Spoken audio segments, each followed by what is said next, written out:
Hello everybody and welcome back to Dominion of Men. As you can tell from the date, we have passed quite a few turns since the previous episode, and we've been using that time to our great profit. We have rounded up a couple of other settlements from Tharbad, just sort of cleaned up our borders in the area, and pretty easily pushed them back. We've taken Swanfleet and Austin Ethel. Now, these places are not necessarily rich, but we did take them for strategic reasons because we did not want Rivendell to be lost and have our back door to our core just laying open. We haven't done anything yet about the High Pass stronghold, and that is by design. This is full of rebel orcs, wargs, trolls, and other nasty things, and so we are not going to bother with that. Probably one of the other factions will get around to it, maybe the Bjornings. We'll let them throw themselves against Goblin Town, essentially, and then if we feel the need, we can turn on them. But again, this campaign is all about the elves, and we have accrued quite a treasury in order to prosecute our war, but we did need to take this time to do a bunch of building because we of course wore out our armies in the assault upon Mirkwood. That went pretty well. Of course, we took these two southern settlements. This one has been taken by the Bjornings. Yes, they are in charge of Lorien now. No one has yet taken Amon-Lank, but I do have an emissary around waiting to see what's going to happen with that.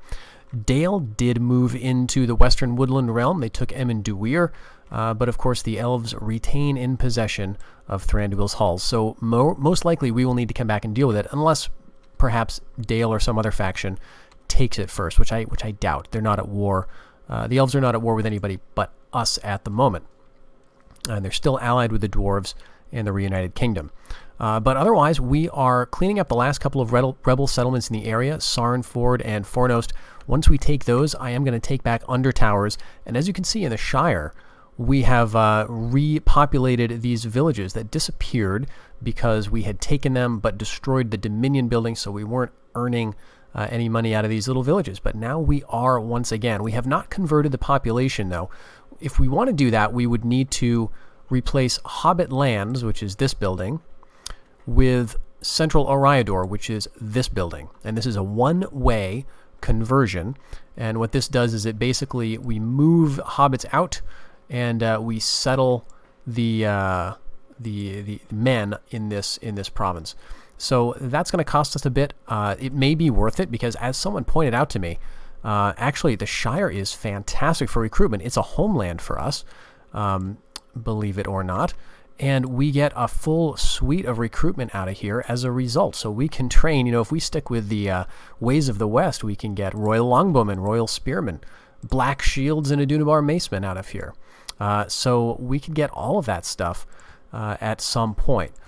For now, though, I am focusing on a couple of buildings in particular because we do have to prioritize the elf killers, the catapults, and we're going to get those out of libraries, and eventually great libraries, I believe, is the name of the second tier. Yep.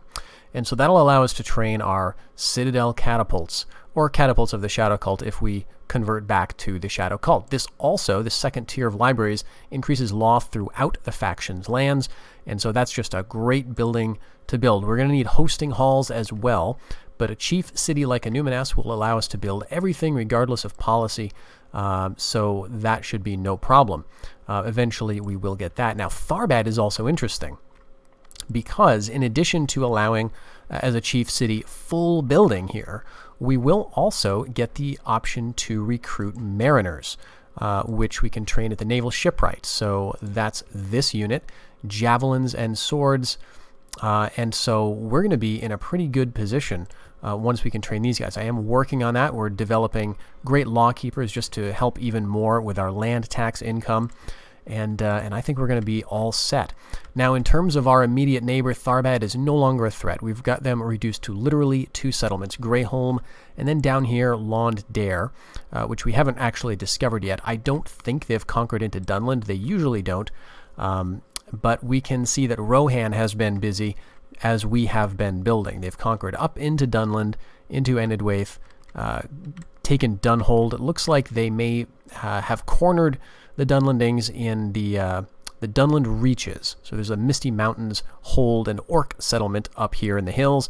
they'll probably destroy that, but they are sending exploratory forces to the border of Tharbad. Now, if we have to start fighting Rohan, that's going to be nasty, so I am trying to tech up. And to that end, we can now recruit longbowmen and spearmen out of Lastbridge.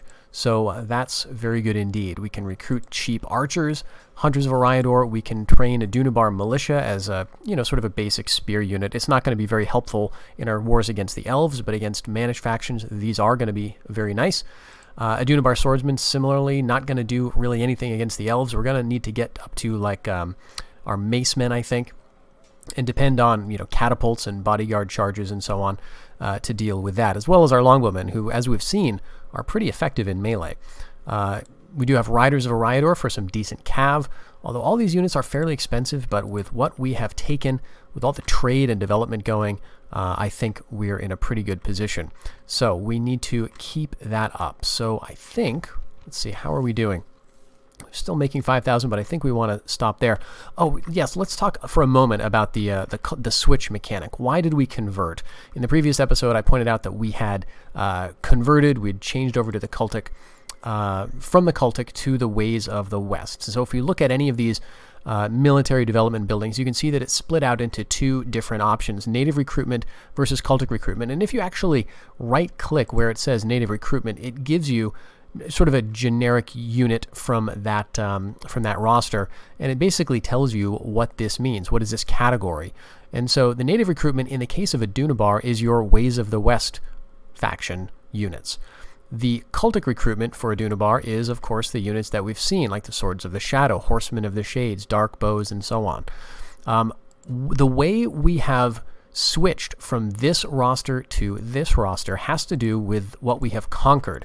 Notice that we didn't build anything in the lead up to the previous episode. We didn't have the money.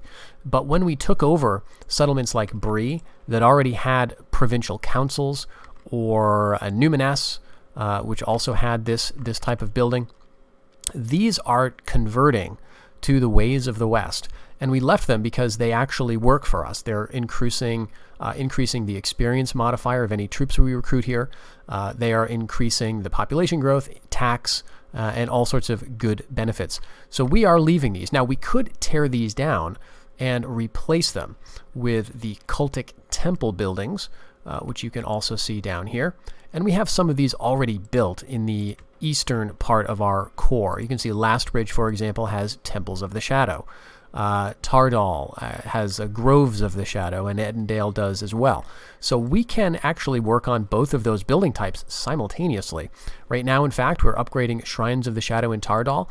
Now, that is going to increase the experience for our troops. It's going to give us all these good benefits. But notice that we're not training cultic units out of here. We're training our Ways of the West guys. So it doesn't really matter where your units are trained. What matters is that globally, in terms of all the lands in our realm, we have a majority of alignment buildings that are pushing us to the Ways of the West. Now, if we were to develop our temples to increase them to higher tiers and to maybe convert some of these other lawkeeper type buildings to a cultic building instead of, say, provincial councils, then we would switch back to the cultic roster. I think I'm going to stick with the Ways of the West just because that's by far the easier route, given that they're already pre-built in a lot of these settlements. Okay, so I think that's enough for now. Let's go ahead and end the turn. I don't know if we'll get to any elf fighting in this episode, but it'll be kind of a bridge, I guess, between this and the next one. Okay. Are we neutral to them now? Why are we neutral to them? I have no idea why that happened. We were definitely at war. They must have allied with Dunland. And now we're neutral. Well, I'm definitely not going to be doing this. So no. That's just very interesting. Let's see. Okay, we got a coming of age. And our capital, which is 3 ways for now. And he's a competent commander, so that's good. I'm not worrying too much about these individuals or role-playing their governance or anything. I'm mostly just building, getting money, Okay, so it looks like Rohan lost this to a rebellion, which is great. I do want to check the diplomacy out. Yes, Tharbad and Dunland are allies, and so now they are sort of forced a peace between me and them. Well, I don't know that I like that. I mean, I guess it means we are technically trading with them now. Trade rights just means that we would get like triple the income. But I don't... Well, okay, here's the thing. Dunland is on its last legs. There's not much point in retaining the alliance with Dunland. Let's just send a spy down here. Okay, so there's Londare, and they've built a fort or a camp here. Yeah, Rohan has done pretty good expanding. But they are experiencing some revolt problems. We've got another scout down here, but I don't think he's going to really see anything different. Well, yeah, let's get him back here. We'll just keep an eye on what's going on in the mountains. So I guess we'll just leave things where they are.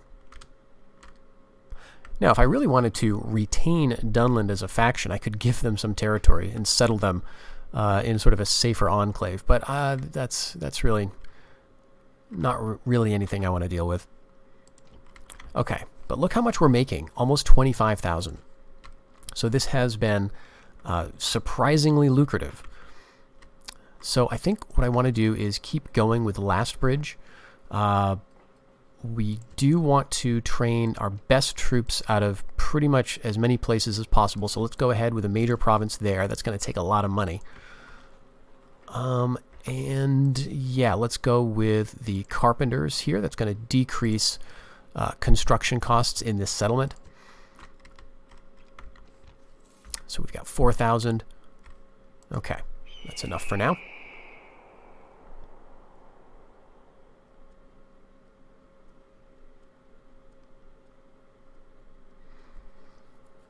All right, and we do have a fight on our hands, it looks like. The rebels are attacking us right outside Fornost. Well, it's important that we take Fornost because this is kind of the link between Anuminas and Bree, and so we can get a nice trade corner happening up here. Fornost is also the gateway to the north, which is important for us, as we will see later. Probably not in this episode, but I do have plans for the north. You may be able to guess what it is. But so we definitely want Fornost. So yeah, this does not look too bad, although I don't have a lot of cav here. They got some javelins, which is a little annoying, and they do have some archers. These Ariador spearmen are not a problem at all. So let's see how this goes.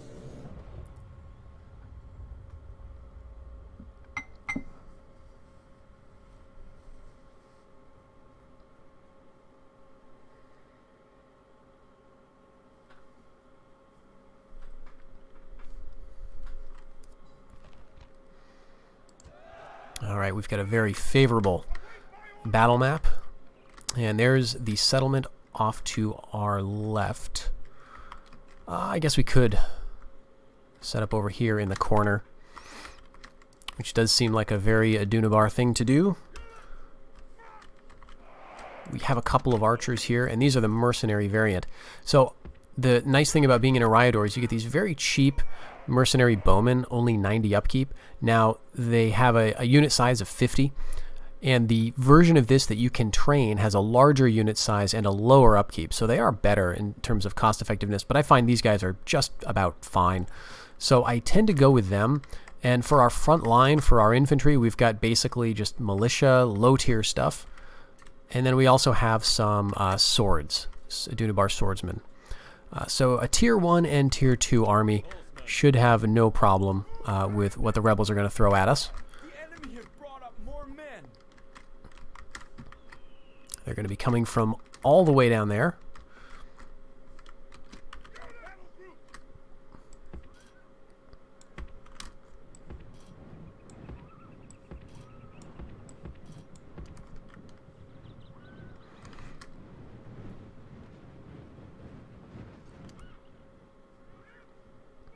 And we're already in range hitting those Ariador scouts, and that's their javelin unit. So I'm glad to hit those. Relatively easy target. Over here, some more axemen coming in, and what else do they have? Looks like some bows and some spears. So, again, pretty straightforward fight for us.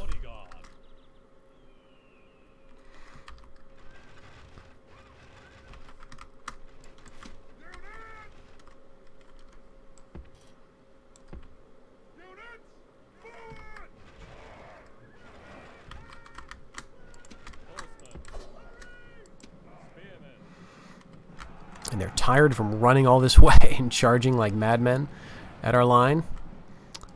So this should be a pretty good opportunity for us to rout them very fast.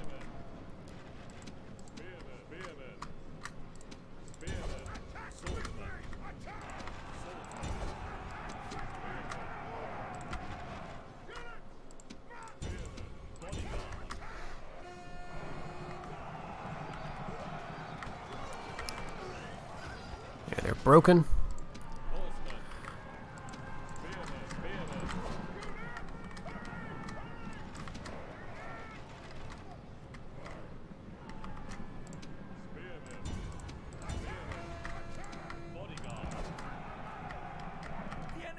Is running away.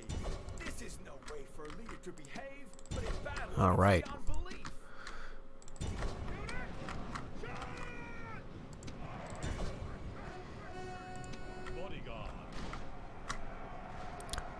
And those guys may be running back to the city,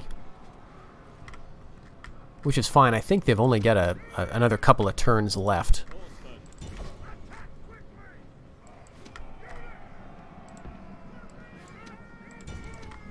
I'll hit these guys in the back, and that should be it for them.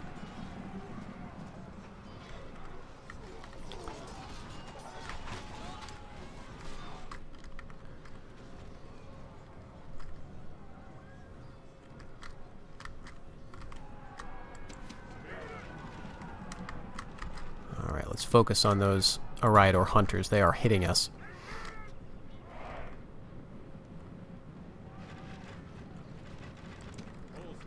But yeah, I don't think they're going to stick around to fight, so we'll just speed this up. Maybe they are going to come back.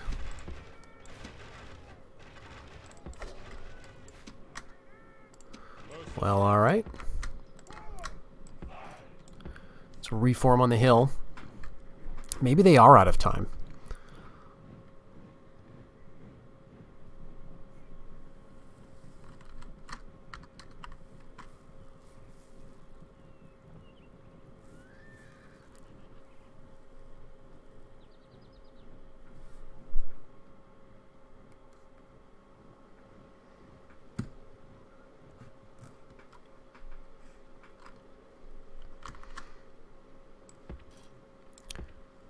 Trying to get clever and outflank us.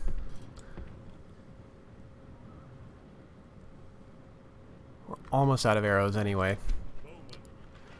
But we can hit the hunters, and it's just hunters and spearmen, so again, not too worried. They are shooting at us, but we'll get all our units rushing down the hill.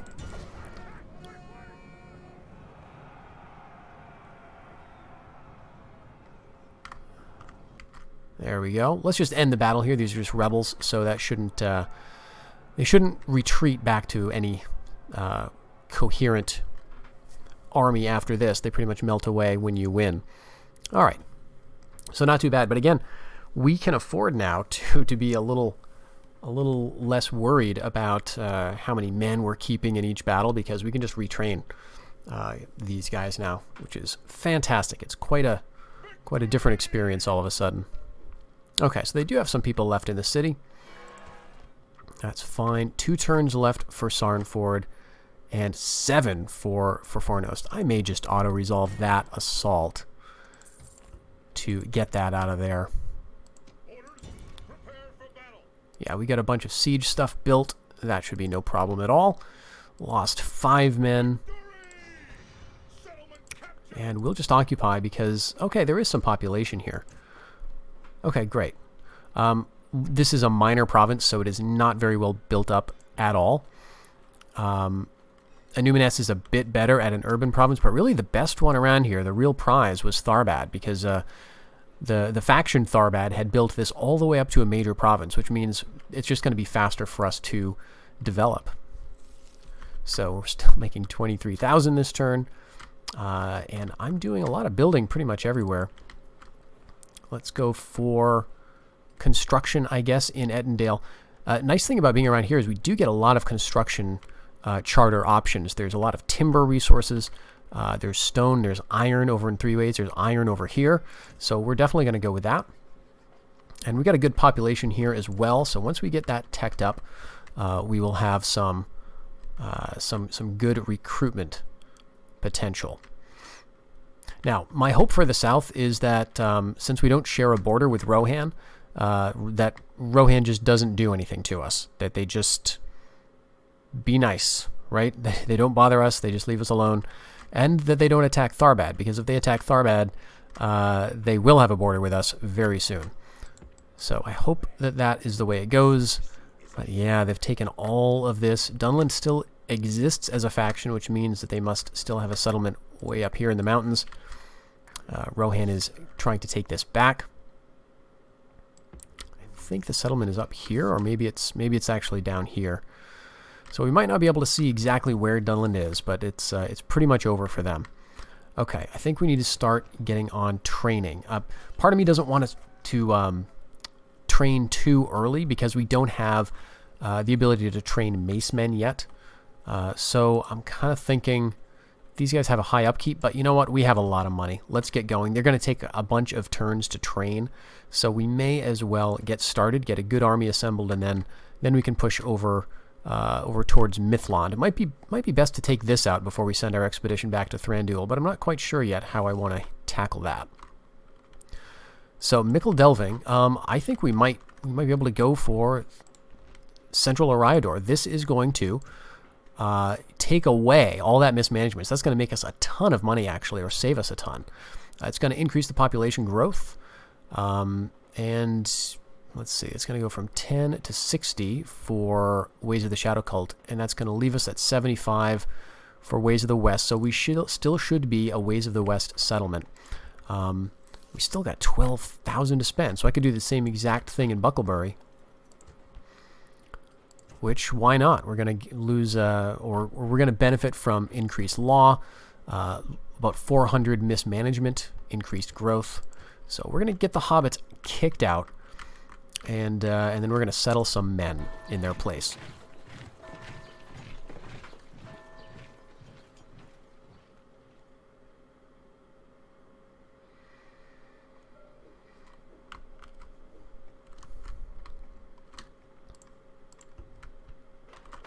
All right, Ettendale has a construction charter, and that means we can now begin the first tier of our industry. Or actually, we can't yet. We have to go for urban province, and then we can select how we want to develop this in terms of industry. And I think iron is the only option here. I don't think there's wood or stone, but we'll see. Let's go ahead and go urban province here. That actually is going to increase our land tax revenue. This is like a multiplier or something. I don't know precisely what this means, but if you look at the lower level down, minor province, that's land tax revenue of 30. And as you can see, our land tax revenue is much higher than 30. So I think this is a multiplier to some value. But in any case, this is going to increase this value here. It's 600 right now, and although it's not showing up here when we queue it up, it is going to increase it. So if we can remember to look back, that would be nice to see what we've actually gained. And we've still got 14,000 to spend. Okay, so Bree is a good place to tech up.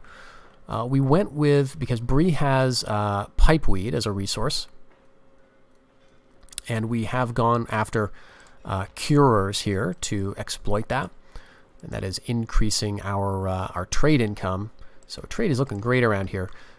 We will have to decide how to develop this in terms of financial, administrative, or military. I'm thinking financial would make the most sense, just to really keep building those high-level traders. And militarily, honestly, I don't think we're going to need what Bree can offer if we can train everything out of, say, a Numinas and Fornost. I mean, yeah, I guess we could have another place to get black shields and a Dunabar Maceman, but I don't think we'll need it. All right, one season left in Tharbad for the Great Lawkeepers, and Red Mountain has a pretty small population. Let's go with animal husbandry here, and eventually what we're going to go for is livestock. This allows us to ultimately upgrade the armor of any troops trained out of a settlement, so we're going to do that rather than horses. So if we go military here, that will have just better quality troops. Ether Bahrain, I'm honestly not sure if I feel like spending that much. I don't know if we can ever get to a port here. It's just a tiny settlement. Can we? I guess we can. If we go up to minor province, because what I'm thinking is we could, you know, get units trained here, and rather than march them all the way around, we could send them in a boat and sail them around, although that's probably not going to make much difference. But it might be good for a sneak attack, so we'll see. Okay, 5,000. I think that's pretty good. All right, yeah, that's not where the city is, but for Dunland's last settlement, I think I know where it is now.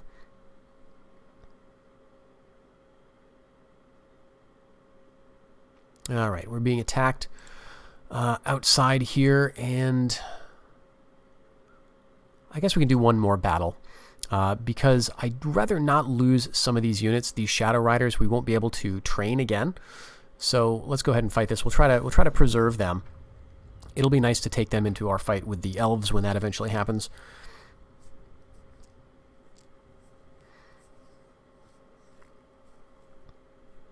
But Sarnford will be nice because it will allow us to get more of a border established with the Shire.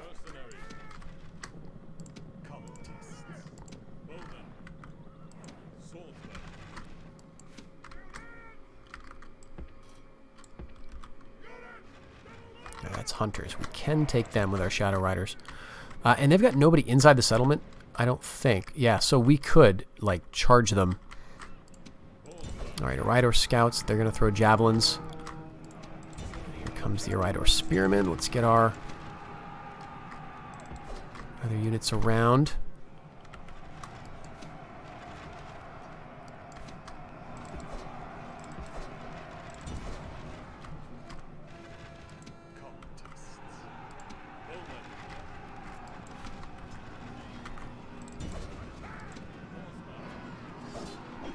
There goes the enemy general.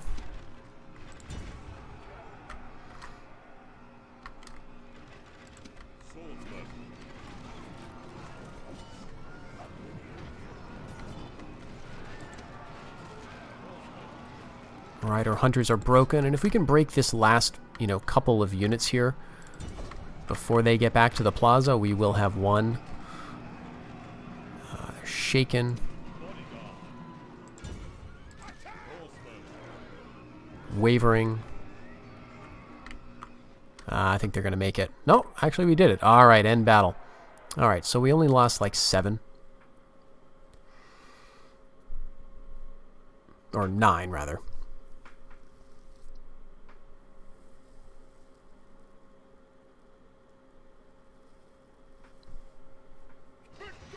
Alright, and there is, did I call it Last Bridge? This is Sarnford. So, yeah, we'll just occupy, and let's see. That is going to hurt our public order because we have another settlement that doesn't have Dominion built yet. But fortunately, there's our first unit of Royal Longbowmen trained. Oh, that's beautiful. Beautiful to see. Very tough unit. Good in melee as well as ranged. And the thing about fighting the elves over here is that they don't have as many archers as the elves over in the Greenwood. So they can train some elven bows, but that's a single unit. All their other stuff is going to be spears, swords. They can train some cavalry, but they're all melee units for the most part. So it'll be nice to have some ranged superiority, at least in theory.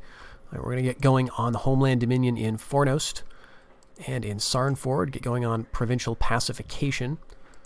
Go ahead and lower the taxes there as well. This army we may consider taking right up to take Under Towers. Let's see, who can we leave behind? Well, not many people.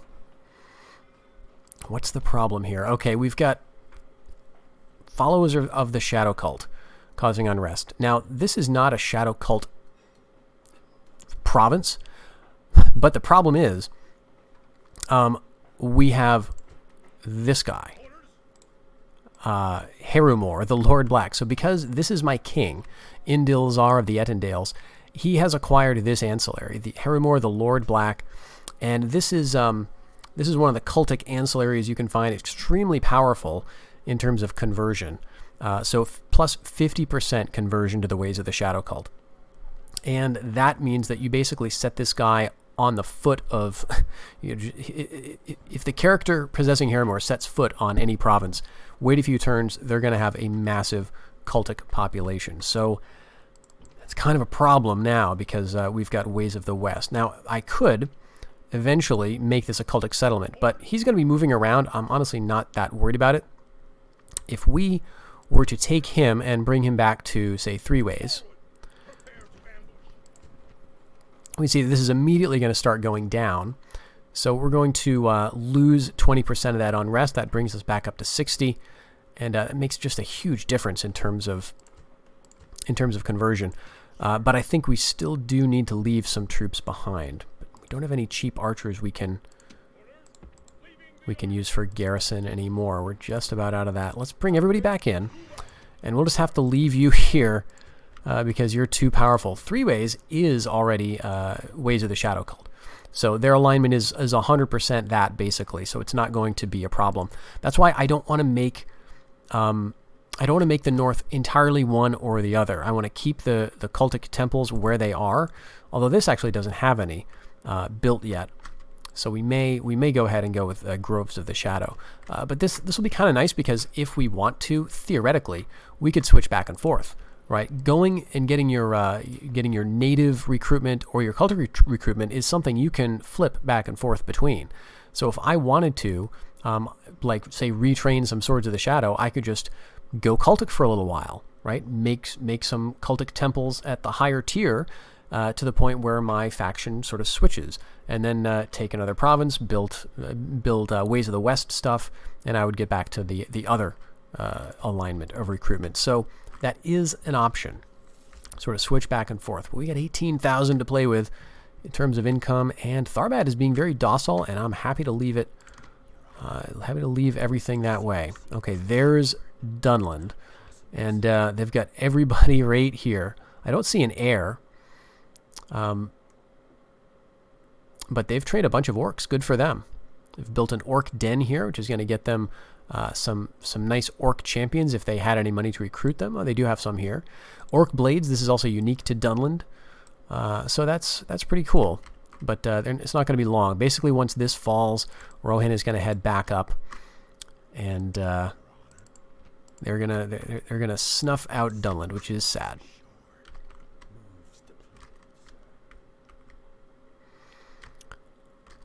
All right, Tardal. I think for you, it may be time to go ahead and work on mustering fields. And for Bree,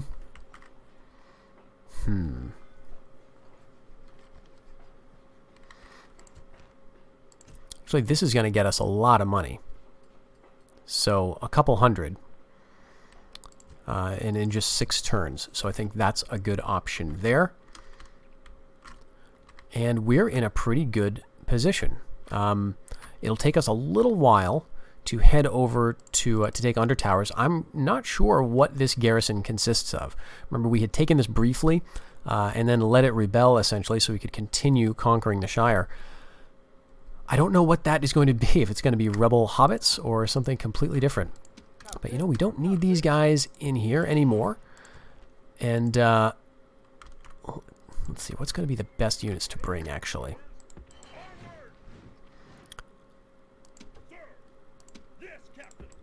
Yeah, that'll do nicely. Okay, so we'll keep a single unit of Adunabar Militia as garrison. Not very cost-effective, but that's okay. We don't need them to be. What we need to do is to head up north, because we've got plans. We've got plans in Rond Lassoth, in the camps of the ice folk of Forochel, and we're going to go and see if we can get some useful allies for our conquest of the elves. Remember, Dunabar lacks javelins. We don't have the option to get a good sort of short-range game going. The best we're going to do in terms of our native troops is going to be these mariners, which we will eventually train, but they've only got 2 throwing spears. So we want some more, and those hunters of the ice fields of the far north might be able to provide us what we need. So that's going to be the plan, ladies and gentlemen. For the next few turns, we're going to see how we can do in bringing more of the north under our control so we can then strike a knockout blow in the elves of the west. So thanks for joining me for this episode. I hope you'll continue to stick around until the next one. Until then, take care.